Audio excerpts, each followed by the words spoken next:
Welcome to the show No Instructions, where we meet with founders and interview them about starting and growing their businesses.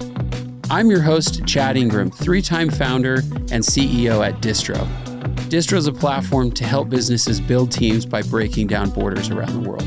Let's go ahead and get started with today's guest and see how they built their business. Welcome to the show No Instructions. Today we've got Levi Lindsay with us here from Shyft. He is the CMO at Shyft.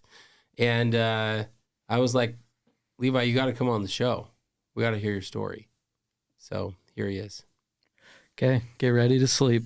Get ready to sleep, or be somewhat entertained at least. I found that I do a lot of the gym from The Office. Oh yeah, like where he looks at the camera. Like, do it. I mean, do it. They're here for a reason, you know. So if you catch me doing this, it's a gym. There you go. Yeah, for the first time ever, I had a guest do that. Bubba Page was on the podcast last week, Bubba. And he kept doing direct at camera. Yeah, looks, and it was entertaining. Dude, he'll look into your soul. He was preaching. Yeah, sure. That's intense. It was intense. It was good. It was a good one. He taught. Yeah, there you go. He was peering into your soul. I love Bubba. Yeah, he's a good guy. So yeah, and everyone would have heard his episode, and now they're hearing yours. So, where does your story start? Where does it begin? I don't know. I have a pretty boring upbringing. 1 of 7, Bountiful, Utah. Typical little nerdy white kid that loved skateboarding. You like to skateboard? Had my hair down to my shoulders. I've always loved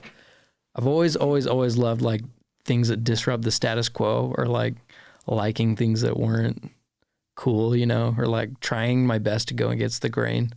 Did that feel weird in Utah? In the 90s? No, I loved being the kid with long hair.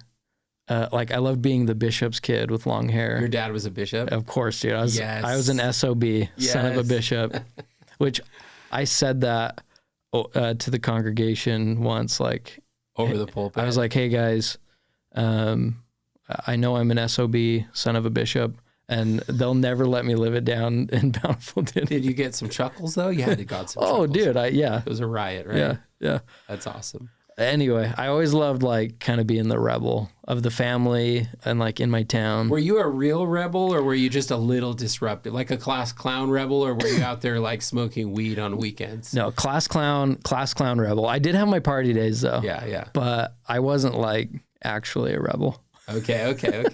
But it's like as much as you can be in Bountiful, Utah, probably. Was there a skate park in Bountiful?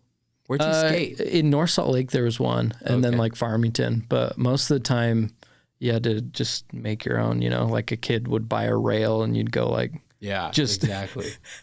Just one over and over again. all we could do was do like a 3-stair or a 4-stair. Yeah. And so it's like, I don't even think we got to the point of leaving parking lots, you know? I don't know how. So I skated when I was younger too. And actually I was thinking about this over the weekend because I saw Instagram served me some video and I was like, oh, that's cool. And it was somebody, you know, getting really hurt doing this big stair. It was 20 stairs. And I was like, I used to skateboard and I kind of miss it. So. It's one of those things where I'm like, I miss that. And then I'll try it. And I'm like, they make this look so much funner and easier than it. Like, yeah, I can do an ollie and a kickflip still, but that's it. I don't think I can do a kickflip anymore. I can't land it, but I could start it. But I could definitely ollie still. You could start it, but you couldn't finish it. Yeah, no, I'll end up on the ground. Well, dude, I didn't pick up a skateboard for a few years, and I was like, I'm heavier than when I was in 4th grade. My body doesn't fly like it used to. So you're a bit of a rebel. What'd your parents do for work? My dad is an engineer. So what kind of engineer? Very analytical, electrical engineer. Okay, yeah. Because when you say engineer these days, people might hear that a little different. You're right. Software engineer, you're right. Yes. But it is a kind of old school electrical engineer. Electrical engineer. Oh. He works at Hill Air Force Base now.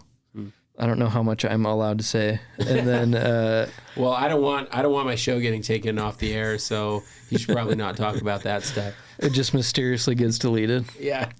And then my mom, she's one of those moms that has a barber shop in the basement, and she would cut hair.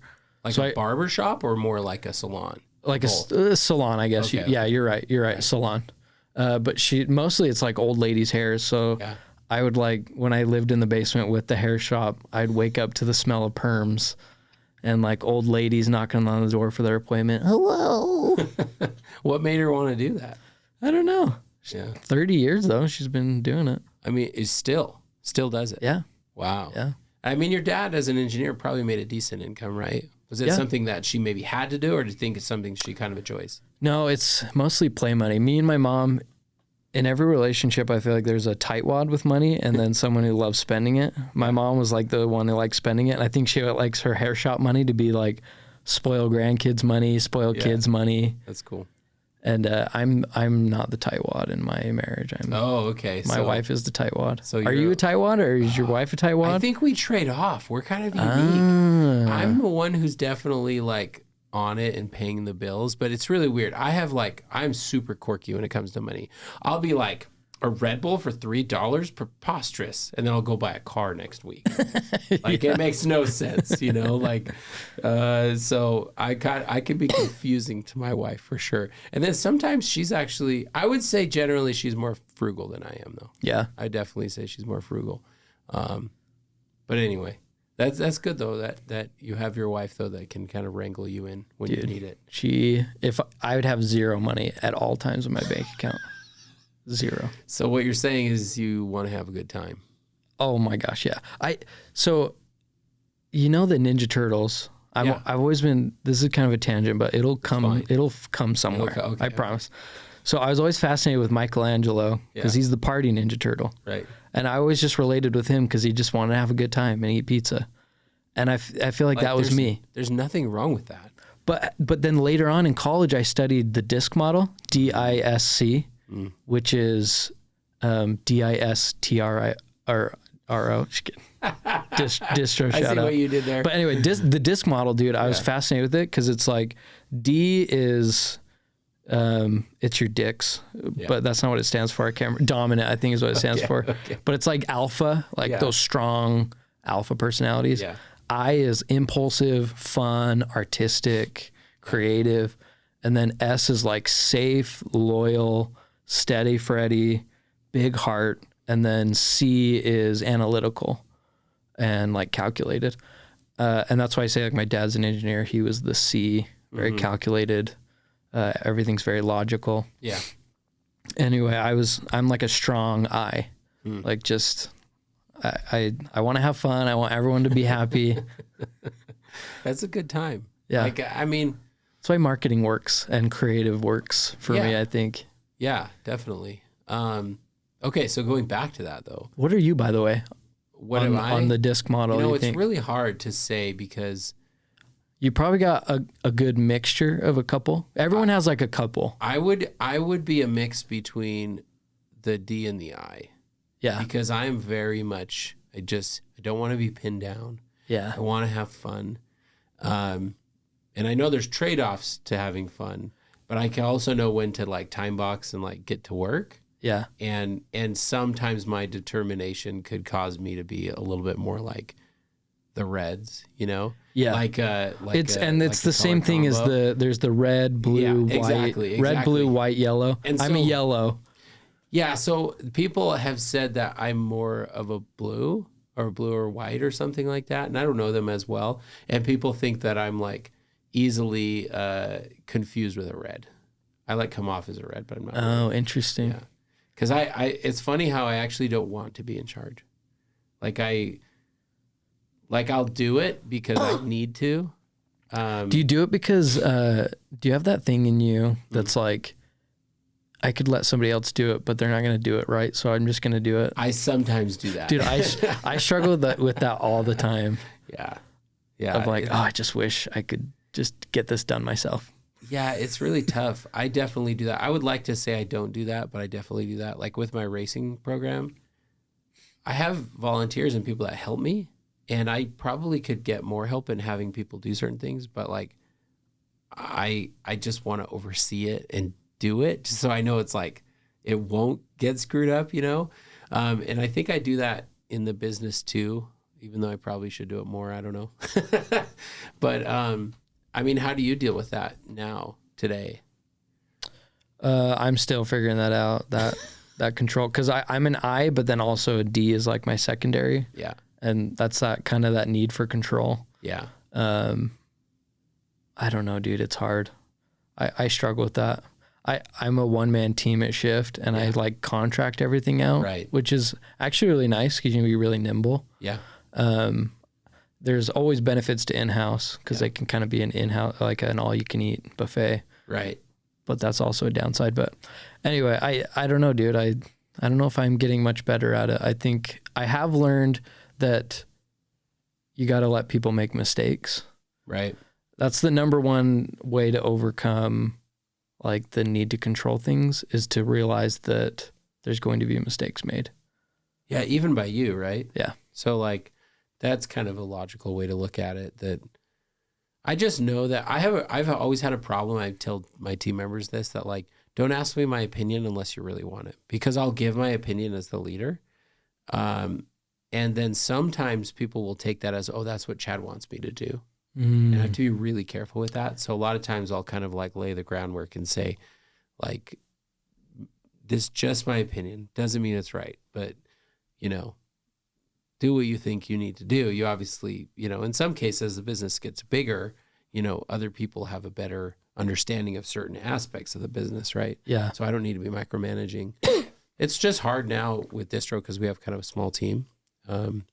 But anyway, I have to work for a CEO that is okay with being wrong or like being proven wrong. Mm-hmm. But when you have a CEO that's dead set on opinions, yeah, that is the most annoying thing in the entire world. Yeah. Where it's like, this is how it is and this is what I believe. Like, obviously that's nice in some regards and maybe some opinions, mm-hmm, that like you have some values and you won't be swayed from those. Yeah. But when you have like opinions on strategy that you just like are being stubborn about just because, like, yeah, that's how things don't get done. For sure. Pisses me off. Well, it's like, why am I here?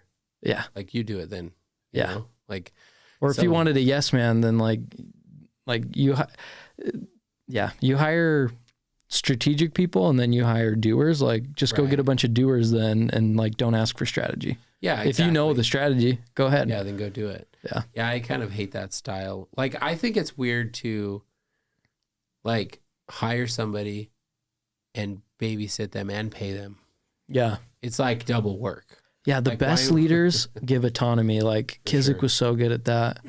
Alex is really good at that. Alex is awesome. James oh yeah, we knew this. He's our neighbor because you live close to me. Yes. And he lives down the street from me. Yes. And I'm a terrible neighbor because I didn't know for like 9 months or something that he moved in. Well, he's in this like down it's a the different, street. it's the same neighborhood, but like almost different. Right. Well, we used to be in the same, you know, church group. Oh yeah. And we got split. Oh, so I didn't know that. We know most of those neighbors. Oh. And then they, you know. Then they moved in like after. Yeah. So anyway, I was like, that's funny.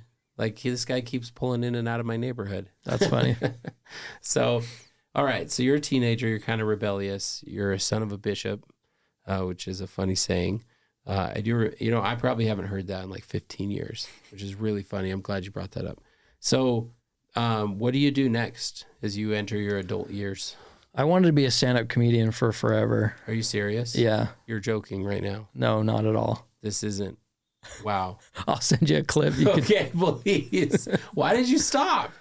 At some point you stopped. I have no idea, dude. But like, if you look at some of my, like, I've jumped into the camera for content purposes, like in marketing roles for Kizik, a little bit for Shyft, but like a lot of neighbor. The Larry Storage. Yes, Larry that was Storage. So funny. Honestly, dude, like it's cool to see that I get to like live a little bit of my dream a little bit. Yeah. I wanted to do stand up. Definitely the class clown, like you said. Mm-hmm. But I think a lot of people tried to force me into sales. Mm-hmm. So what do you mean by a lot of people? Well, maybe that's not the best way. By influence, maybe? Yeah, by influence. Because I didn't even know like marketing was a career. I didn't know any marketers growing up. And I never, like, all I got exposed to was sales. Yeah. And so I thought, like, okay, I guess sales is where you take it.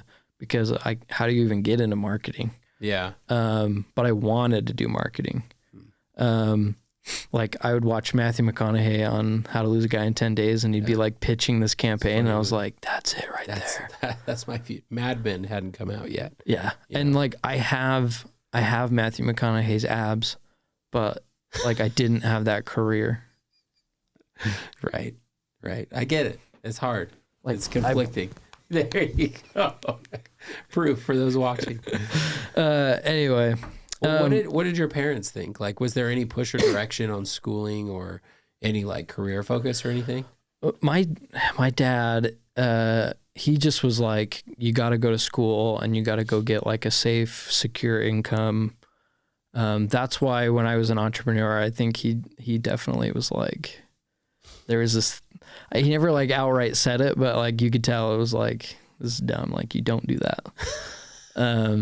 I love and that. To a certain extent, he was right. I failed. Luckily, my failure ended up being in my education, and things worked out. But my mom's always just like, I'm a mama's boy, and she's always like just filling me full of confidence and faith in myself.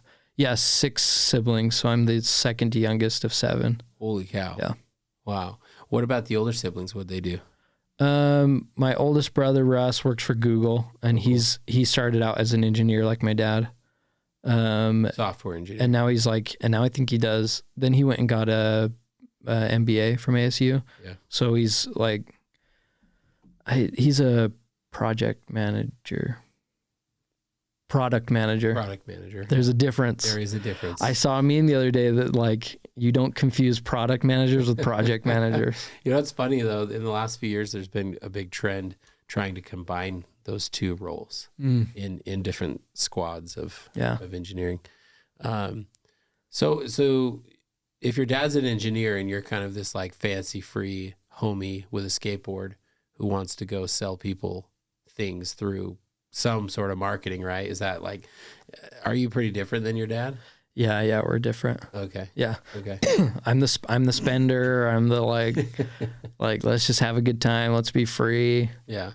And we always kind of butt heads growing up. I see it now that I'm a parent, I understand where he's coming from, but he's always like, do your chores. And I was always just like, nah, I just want to do whatever I want. Cause and I definitely have ADHD, which when you're not interested in something with ADHD, you're not interested in it. Yeah, like, it's not happening. It's not happening. Yeah. Like I get the hyper focus, which is amazing. Yeah. And I didn't find out till later in my career, I get hyper focus, and I neglect other things in my life. And so it's hard to get balance. Yep. But anyway, I have that problem. It was hard with my dad growing up because I was like, it was hard to get me to do stuff like in school too. If I wasn't interested in the topic, I just wasn't having it. So did you end up going to college like your dad wanted you to? Yeah, I went and got a professional sales degree. Really? From Weber. No, you didn't. My bachelor's is in professional sales because it had the least amount of math. I didn't think marketing was going to happen. Yeah. And so I was like, I'll do sales because everyone says I'd be good at it. I've heard of this major. Yeah. Like that it's kind of unique for that school that you can go get a sales degree. It's unique for sure. That's cool. It was an easy degree.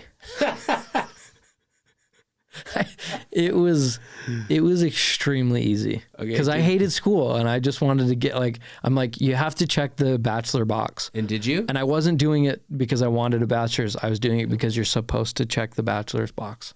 And so you finished. So I finished and got a bachelor's in professional sales. So what did you do after that? So when I was 16 years old, actually, this is one of my first viral posts on LinkedIn was about this. I had my hair down to my shoulders. Yeah. And I was working at a car wash when I was 15 and I'd been working there for 6 months and I was like, I gotta move up. I gotta advance. And so I saw the guys selling rock chip repair to the cars coming into the car wash. And I was like, that's it. Those guys have it made. They get to flirt with the cashier up front. Yep. And they get to wear a different color shirt than I do, which is cool. That's elite. I was like, that's what I want. So I went up to the guy who was in charge of the Rock Chip Repair, which turns out was a separate company, and they like had a contract. Yep. And I was like, okay, I want to do Rock Chip Repair. And he laughed and he's like, I would never hire a high school student. And then I was like disappointed, and I started walking away, and he was like, hey, if you cut your hair, I'll give you a job. And then I go home to my mom, who's a barber. She cuts my hair that night, come back the next day, and I was like, let's do it. No And he was way. like, oh crap. We ended up 10 years later becoming business partners. And So I did Rock Chip Repair in college. You did? I made a bunch of money. I would go stand at the gas station and hustle and make like $400. We would do car dealerships or car washes. Yeah, dude, I would fix the shit out of your window, dude. Oh, heck yeah. I knew exactly how to do it. Oh, yeah.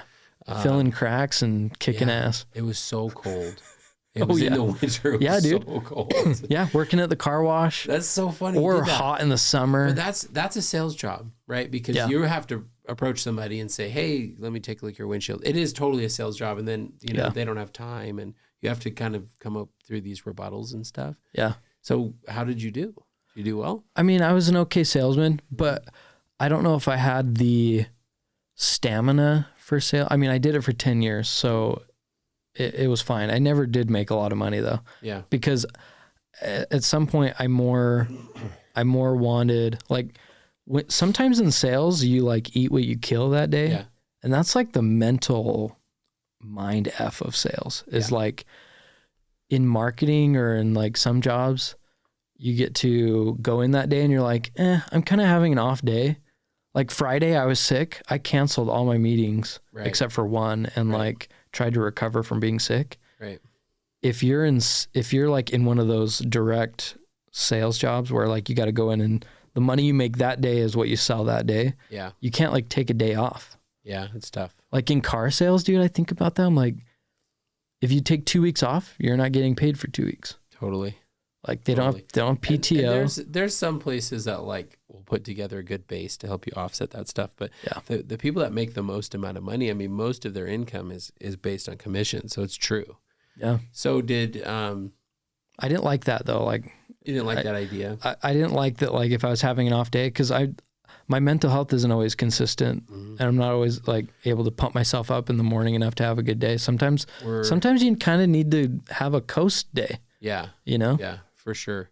Yeah, especially I think people even with ADHD, at least, I don't know if it would put everyone in the same bucket, but like we're a little bit crazy, and like we have like a blessing and a gift, but it also comes with its trade-offs. Dude, 100%. Like the hyperfocus is a blessing and a curse. Your brain, you cannot turn it off. Yeah. Well, you can't. And when you're an entrepreneur, I think a lot of entrepreneurs have ADHD. Oh, most do. Because we joke about it all the time. Because it's like that hyperfocus is amazing. I had it during Vid Army. I had that hyperfocus, and it was like just was like my business is everything, is all I thought about, and I just loved building it, but I neglected my family during it for sure. Oh, for sure you do. I mean, candidly, I'm neglecting my family right now. Like feels like the last 6 months, because it's hard to like change it's hard to switch your brain out of it. Yeah.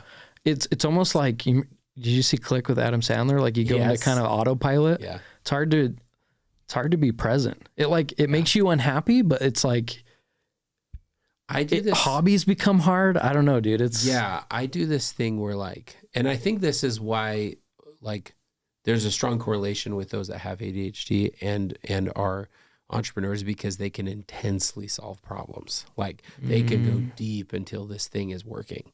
And my problem is like, I have to do things to like shut it off.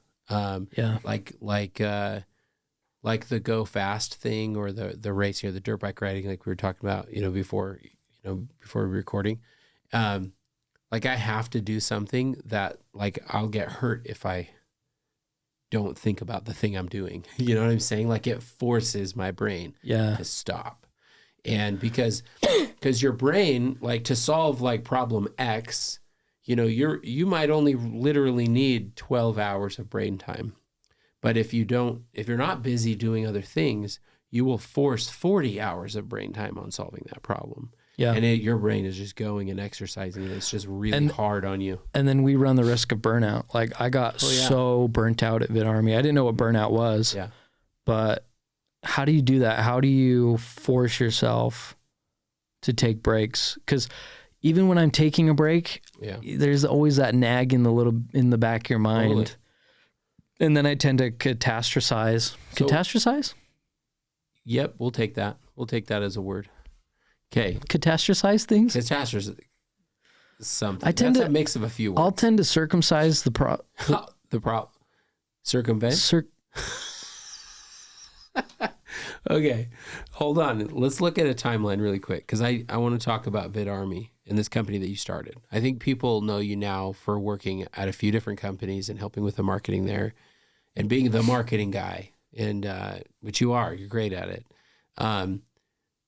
At what point, I'm curious, at what point after college did you meet your wife?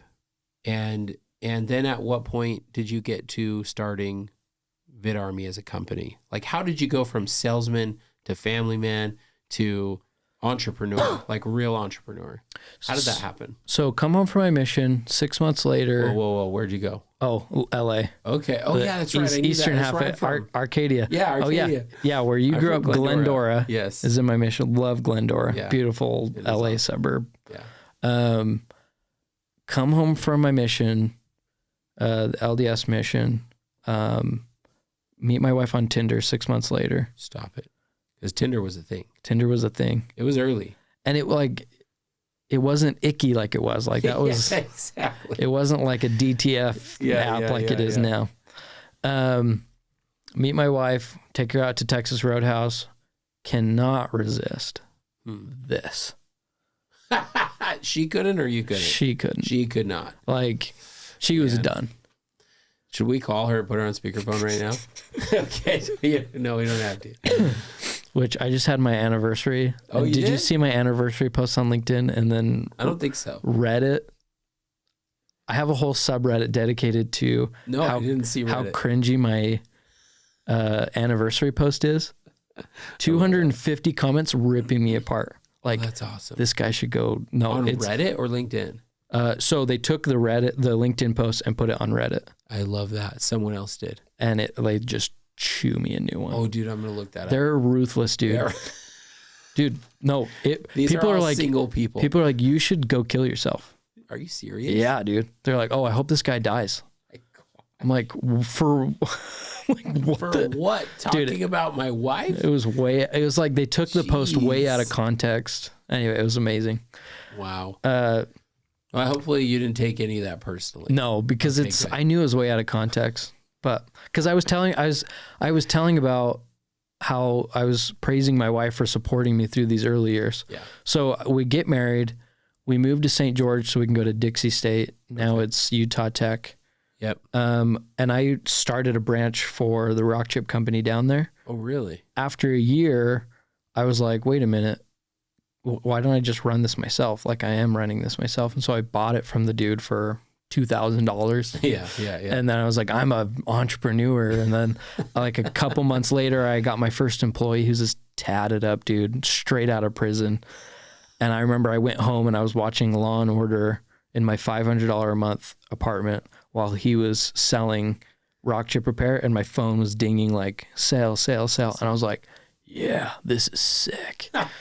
And that was like kind of my entrepreneurship taste. So I wanted to keep doing that. Yeah. Well, what did your wife think? Hated it.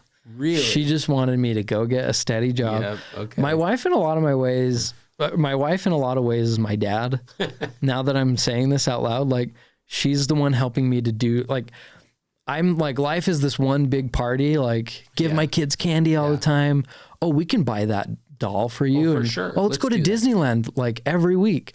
My wife is the one saying, like, Levi. She's the wet blanket. First of all, we have to clean this freaking house, and like, we have to be smart with our money or it'll disappear. Like, you probably drive her a little crazy sometimes. I 100% do. Bless her heart. 100% I drive her crazy. And that was what that anniversary post was about. Yeah. It was like, she's awesome and helps me so much. And so I was like, I want to start another company called Vid Army with this guy that I met at church in Bountiful. And she was like, no, just go get a job, just a steady job that pays you every 2 weeks. I'm like, no. Like, we're young. This is the time to do it. And I still believe that. Like, if you're young and single and just out of college and you don't have kids, dude, go do it now. Okay, so you're never going to, like, you're not going to do that when you have a mortgage and you have 2 kids. Dude, I literally have a LinkedIn post composed about this exact thing. There is a huge advantage to starting a company with no kids. Huge advantage. When I was building Jump, I was working 70 plus hour weeks because I wanted to, and there was nothing keeping me from it. My wife was, cool. And she's actually kind of independent, like quality time is her kind of love language. So if we like do spend good time together, I'm there. And so she was super supportive as I would work a ton. Now I have kids and I have to have enough energy to go home and be with the kids for a few hours. And it's like, it is a huge advantage. Not saying don't start a company, if you do have kids, but a competitive advantage for sure if you're younger. Yeah. But the irony is these young 21-year-olds are like, oh, I just want to make it in the corporate world and have the big boy job. And then the people with the big boy jobs that are 32 are like, if I could just be 21, like imagine the damage. If I could go back to be 21 and not have kids and not have a mortgage, the damage I could do. This is kind of sad. Youth is wasted on the young, man. No, it totally is. Yeah. Like these little punks, right? Like we need to stop telling these kids to go to school. Do you know that I presented at BYU? I got asked to go to present to the MBA entrepreneurship program. No, I didn't know my this. slides literally said to quit school. If you're serious about starting a company. Please tell me someone like just stood up right then and walked out of the room. Right then. That would be baller. You should have like hired somebody. Go sit in and get up and go and just leave. Just throw a textbook. Yeah. So the professor actually emailed me after saying that it was pretty evenly split. He said it was the most controversial and the most talked about presenter all year. And he said that it was pretty evenly split. He got a chunk of people who actively emailed him saying that they no longer wanted to go to school. Nobody had quit yet, technically, but that was very clear for them. And then another group that it was very clear for them they didn't want to be an entrepreneur. Yeah. And I was like, great. Job is great clarity, I guess. Yeah. In a lot of ways, Vid Army was my MBA. Yeah. Because it was the education I needed to be able to go work at Kizik, at Neighbor, now at Shyft. Yeah. It definitely not only replaced an MBA, but gave me a lot more education than an MBA. Like seeing how cash flow works, not just reading about it in a textbook, but but having the burden of cash flow on your shoulders. It's heavy. And then hiring and timing of hiring and when and who do I hire, and like building a company is the greatest education you'll ever receive. Definitely. I totally agree with that. So you meet this partner. Are you still in St. George, or do you move up at some point? So we're in St. Putting together this idea. So we're back up from St. George, and now we're finishing up at Weber. Okay. And that's when I met that partner. Okay. Actually, sorry, I just finished at Weber, and so my wife goes into full-time work at Primary Children's. Okay. She does ultrasound. I thought she was a nurse, right? No, she does ultrasound. So she'll look for what's wrong with kids at Primary Children's. That's awesome. And so she goes into full-time work. Pretty shortly after starting Vid Army, we found out we're pregnant with my first kid. And all the while, I'm not taking any money, and just started Vid Army in true impulsive style. So my wife did not want me to do it, and it was a big fight, but I did it. But do you think, did she support you reluctantly, or do you feel like once you kind of got going, she was in your court?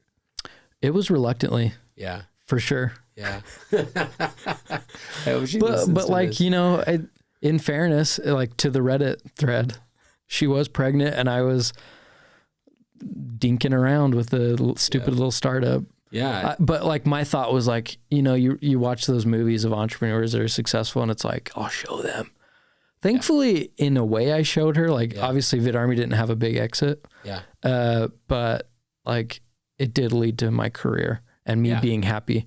The choice was basically me to go be unhappy in a career that's safe, or give me some freedom to go explore and find myself into a spot where I am happy. Mm-hmm. And if she wouldn't have let me do it, reluctant or not, I wouldn't have ended up in a spot where now I can confidently say like, I get to use my talents. I'm happy with what I do. And I could do it at a myriad of companies. Like I've turned my career into an asset, I guess. Yeah. Did Vid Army work? Like as you have to remind us, like how long did Vid Army run for, or even your time at Vid Army? So 3 years, we got to like $1 million in annual sales. That's great. In 3 years. Oh. And we had like 17 employees. And their product was a subscription based, like kind of video marketing service, right? Is that yeah. right? The whole thing was $500 a month, and we'll give you video production services. But we basically, we gave you an hour.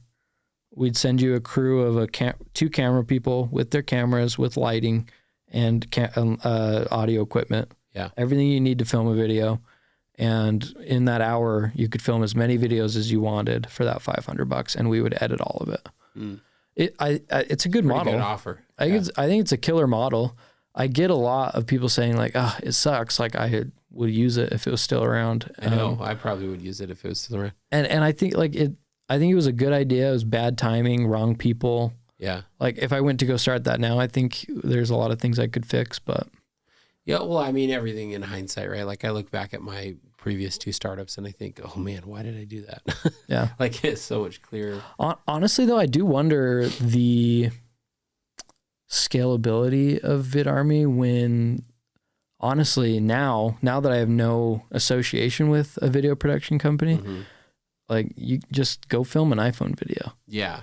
Yeah. I mean, but here's the thing, like, the iPhone doesn't come with you, right? Or like other creative people. That's the challenging part I have always with marketing, is that like, I know what looks good and kind of what I want, but I'm not the person to create it. Or when I do, it's just kind of mediocre. Yeah. You know? That's true. Even this podcast. Like people have stopped saying cash is king and started saying content is king. And it's so freaking true. Yeah. Like those who hold the eyeballs hold the cash nowadays. That's true. Like, because now we live in a day and age where it's like CPMs are really impossible and unsustainable, and capturing attention. I saw this TikTok where this guy was like, he's like, he worked at an agency doing marketing. He's like, all these people come to me and say like, make this go viral. And like, I want to hold attention. And he's like, why do you think your little shoe company is going to gain attention and virality when the government came out and admitted that there's aliens? And that had a shelf life of about 1 week. It's so true, dude. Yeah. Like it's not even about going viral anymore. Like in the Dollar Shave Club days, you could go viral and it would last months. Yeah, exactly. But now you go viral and it's like, well, look, you could live your 15 minutes of fame within a week. Yep. And be gone and disappeared. Like, hard to get. Eminem says, hard to get it, twice as hard to keep it. Yeah, exactly. It's totally true. You'll see somebody on Instagram who has like 5,000 followers, and they had a video with, or a reel play 20 million times, right? So like that one thing went really, it came and went, just like you're saying. I have a cousin who is really funny, actually. So his name's Jordan Brady, and every what's it called? Christmas, he dresses up as the Grinch, and he goes like hardcore, like makeup, like the face stuff that you like have to install on your face. Like he looks like the Grinch, and then acts that way too. And he's in Southern California, and he gets caught, somebody filming him singing Journey super loud with the windows down, and he's dressed as Grinch at Christmas time, headed to like an event to go be the Grinch, and he's singing, and it goes had 50 million views or something. Wow. But then it's gone. It's totally gone. Yeah. So, but you're exactly right. Google, Facebook ads, they're just getting more and more expensive, and the conversions are going further and further down. And I think that the future is in content creation. It's that's it. And it's really hard. I think most people struggle to do that, and it's hard to quantify it. So most leaders don't like it. Yeah. So, all right. So Vid Army, you grow to, what did you say, 17 people? Yeah. Okay. At some point, how did that feel though? You had revenue, you had $1 million revenue. How did that feel for you on the daily, would you say? As a delusional, what was I, 26-year-old, I was pretty stoked. I think I was focusing on vanity metrics quite a bit, which a lot of businesses do, like how big's my office, how many employees do I have, or even a lot of a vanity metric these days is how much revenue, not how much profit. Yeah. So I was really just focused on the vanity metrics. Yeah. So I think I was pretty stoked, but what I didn't realize is that $1 million in annual sales doesn't get you much, especially with 3 founders. There's not a lot to take home at the end of the day. Yeah. And that was kind of always the struggle, is growing a startup. And this, cause you've done it and you're doing it, but feeding yourself while feeding the startup is tricky. Yep. It is extremely tricky, and literally something that I've been talking about with my co-founders the last couple months is, the trade-offs, right? You pay more, you pay less. And there's actually a lot of entrepreneur programs that will teach, and MBA programs that'll teach, you must pay yourself first. It seems admirable to, make sure everyone's paid, but the responsibility you have is to either lay people off and make sure you're paid, because you can't help a business or employees or customers if you can't help yourself. If at home, you're struggling to pay your bills, it's a problem, Yeah. And I think, first time founders have a hard time kind of navigating that. But what did you guys do? I mean, at some point, did you start paying yourself? That was ultimately our downfall. Okay. Was, constantly arguing on who should get paid and when and how much. Yeah.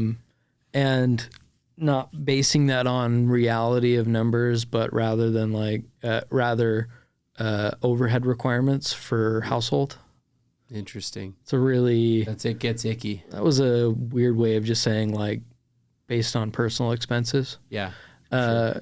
I don't know, dude. That was always the argument of Levi doesn't have a lot of expenses, so let's pay him less. Yep. And I think that's a fine model to go through if you can then be okay, well then I get more equity. Yeah. 'Cause either you get equity or you get cash. And that was kind of some of the fight too of okay, if you're not going to be working in the business, then equity should be working to build the business. It shouldn't just be had because you have it. Yep. And so there was fights over equity. It was messy. Ultimately, cause at one point, so it was me, and Johnny started it. And then a year later we brought on his brother-in-law, Aaron. Right. And we were this dude did $1 million in sales with his pest control company. He is going to blow us up. Close the time. This is going to be insane. Yeah. He'll get us to 1 million. And if we get to 1 million, our problems will be solved. And then 2 years later, fast forward, now you have 3 owners. Aaron is active military, gets deployed to California. Stop it. To help, during... That's the sales guy? He was the one... It was Johnny's brother-in-law that was doing the pest control business. Right. Yeah. Anyway, gets deployed. So he's gone. So you've got a third that's just deployed. Not even available. Uh-huh. And then we fought over Johnny's equity and his salary and could just really never agree on on that stuff. It's even tougher when you mix, you put family into the mix, and it's hard to be objective about it too. Yeah. It's really weird. Not weird, but like I've had these conversations with some friends and who have dealt with different like aspects of that. And it always comes like, as you build a business, it comes down to, in my opinion, like one really simple thing as you're making all of these decisions. Cause you can put in salary, you can put in equity, you could put in like employee head count, one team might fight over budget from another team. Well, engineering needs more, product needs more, sales needs more people, and it comes down to one really simple thing, which is like, how does the business win? Like, yeah, it's detrimental to the business to be sending out a bunch of cash to somebody and equity to somebody who's not even a participant, right? And so, anyway, that's a good learning experience. Yeah. Well, and equity is extremely easy to give away. Yeah. But almost impossible to get back. Yeah, it's true. And so many Utah companies just... You get equity, because everyone, and when you get a car, you get a car. When you give away equity, you're like, because, and some people, the way people see equity too, sometimes like equity is amazing in the exit event. For sure. If it exits. Yeah. And sometimes companies will just promise an exit for years and years and years and start giving you more and more little slivers of equity. Mm-hmm. At the promise of one day an exit, and it's like, it can be manipulative. It doesn't happen very often, is the truth. Yeah. And team members that like I've talked to about either giving equity or, because it's funny, as a leader you get approached, well, I want equity, and it's kind of ironic the things that I say back to like the team members. I say I'm open to that, but the truth is that there's a short likelihood, even if we have a good exit, there's still a chance you don't get anything. Just there's so many things on like how this works and the rules. And do you also know that you have to buy it if it's an option? You have to actually pay for it. So you have to have the cash, and then you have to make sure the value is worth it, and then you have to pay taxes on what you just bought. Like, so it's not that incentivizing. It's more of a vanity metric. Yeah. I have equity in X company. But the Divvies, the Qualtrics, those companies, the world, it's very infrequent that it happens. And when it does, though, it's freaking awesome. Super stoked for them. Yeah. And recently now Spiff in town is supposed to do well with a group of people. Okay, so. Well, what I was going to say, sorry. No, yeah, go ahead. Is it is funny. It's funny that there were these three guys arguing over equity over a company valued at $1 million. Yeah. And really it probably wasn't even valued at $1 million because the EBITDA was pretty dismal. It wasn't a tech company technically, right? It was a service company. No, not at all. It was pure service. Yeah. With no intellectual property, despite what some people said. And so, we're sitting here fighting over, I mean, my mental health was horrible when it was like, because I was hanging on the thread of like, if I leave Vid Army, I'm going to have to go be a salesman, and I don't want to do that. Yeah. So I was having panic attacks, and like I was fighting with my whole life, and I was hyper focused. Like, this thing has to succeed. It was like nothing exists other than this. Yep. And so that's why my mental health was just a wreck, because I was like, this is it. This is life. Like, I have to get this to succeed. Do you think your partnership could have become a wreck, or was a wreck because of your mental health? Or do you feel like what came first, chicken or the egg? My mental health became a wreck because of the partnership. Okay. Yeah. So ironically, this is actually where I met you. So, I think I had seen you or met you or shook your hand or something at some event maybe prior to this, but like I was so busy building my business, and we sold at the end of 2019. And then I stopped working. I wasn't doing anything. I wasn't doing much even before racing. It was like the pandemic was just like sit at home and stare at a wall time. And I remember you posted something on LinkedIn, and I wasn't even on LinkedIn very much. So I happened to see it. Because you left when? When was this? 21. Yeah, that's right. So Yeah. Beginning of 21. So I was just probably thinking about starting to work, and I saw you post about leaving Vid Army, and you made a post about it kind of, I don't remember the exact details of it, but it sounded like you were sad. Whatever you said, I don't think you divulged that much, but I remember reaching out to you because ironically, when I sold my business, everyone was like, and we sold it, and but it was a sad thing. Some people celebrate exits, but for me, it felt like a sad thing. And I remember reaching out to you, and then you responded back at some point, but I was like, hey, let's grab lunch or something. So anyway, like, how did you deal with that? Like all right, this is over. Now I'm moving on to something else. Like, how did mentally and emotionally, how'd you deal with that?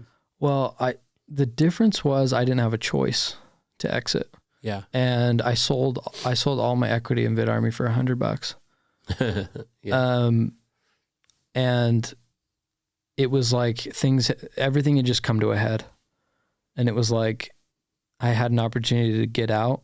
And I was like, if you guys want, it was basically like all that equity we were fighting over. It was like, if you guys want this so bad, here it is. Like, get me the freak out of this.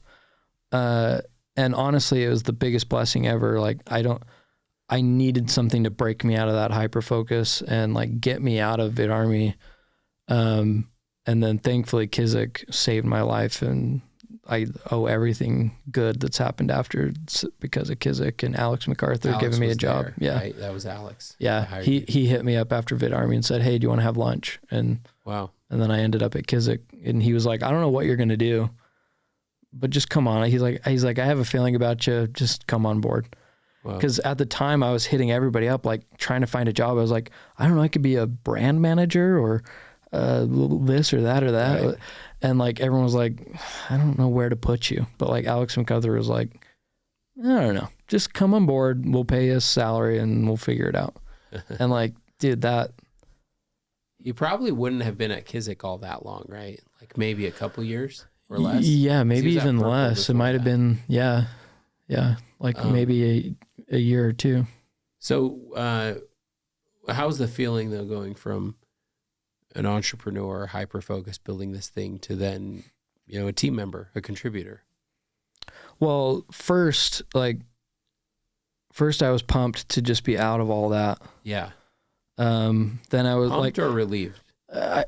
Relieved. Okay. Sorry. Yeah. That's a good distinction. To just not have to worry about it anymore. But then when you've been so worried about something for so long and then you take the worry away, like you yank the worry away, it almost feels like a purpose is gone. And so I was like, I have no purpose anymore. And I fell into a big, deep depression. And I left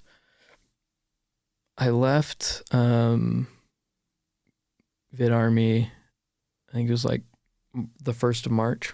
Okay. It's like right at the 3-year mark. And then it was like, I had just started Kizik. And I was still trying new medicines and trying to get out of my funk. And that's when I had attempted suicide. Cause I just was like I let the company become my purpose through the hyper focus. I let myself get burnt out. And so I couldn't feel joy in anything. I'd go ride my dirt bike and there'd be like a beautiful sunset and I'd be going 80 miles an hour on a dirt trail. Like, you should be feeling adrenaline. I was like numb, feeling nothing. And I was like, I just broke myself by doing it so wrong, by letting burnout happen, by letting myself get attached to this dinky little business. Like, I let it become so important in my mind. And so when it got yanked out, it was like, well, what's important? You kind of have a little bit of an existential crisis. So silly to say, but like, it's not though. I think there's a lot of people that have felt that way, but a lot of people haven't felt that way in that way. Meaning, like, for me, after selling the business, like, even though we chose to do it, my board still voted against me on some stuff. And that really was really hurtful. And, I kind of felt like I was giving up by selling. And that was like hard. That maybe is not what you're describing, but the most painful thing was that, like, if I wasn't the CEO of this company, then what was I?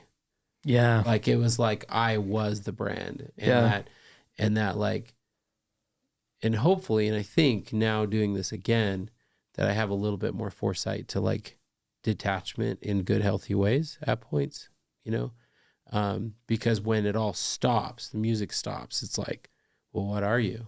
And that's that existential crisis you're talking about. Yeah.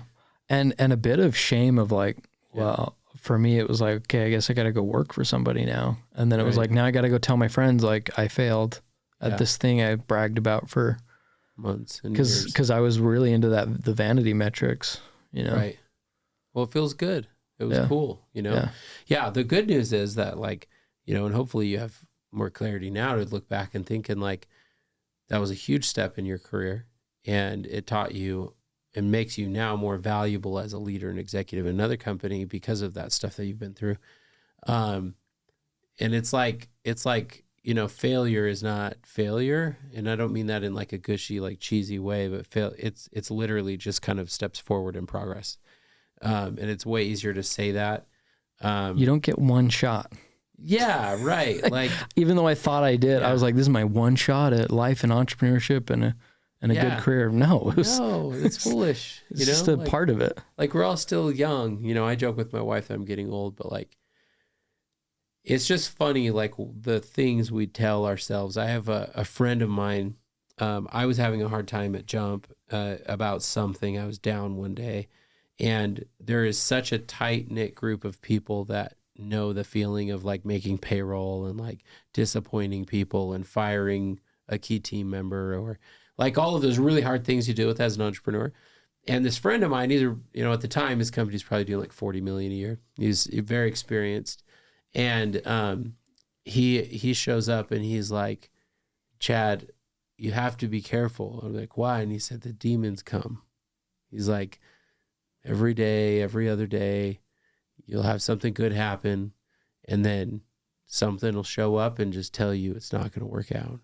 And like, you just have to know it's going to come, even when it's going well. And literally it's like, some entrepreneurs will call it like a roller coaster, or, but it truly is. It can be on an hourly basis some days.